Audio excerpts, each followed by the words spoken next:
Um, can you just update us on what role the Wagner Group have been playing in Ukraine since last June? And I know this just happened yesterday.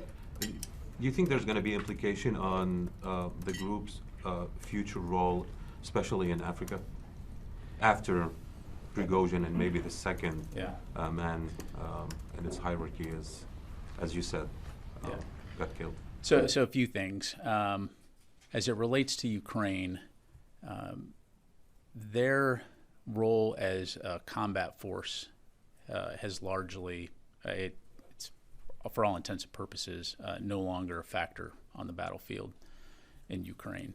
After Wagner Group's actions 2 months ago in Russia, as you know, those forces were essentially removed from combat near Bakhmut, where they had been fighting.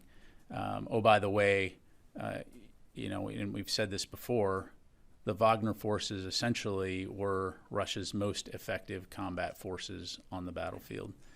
Those forces essentially were removed from the battlefield. Some of them were relocated to Belarus to provide training for Belarus forces. But for all intents and purposes, their combat effectiveness has been diminished, and they are no longer a significant factor when it comes to the conflict inside Ukraine.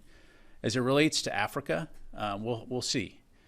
Clearly, we know that the Wagner Group has for a while been conducting operations, has many tentacles, some military in nature, some criminal in nature, in Africa in places like Burkina Faso and Mali.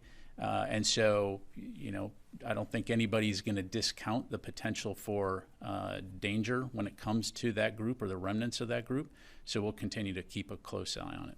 Thank you.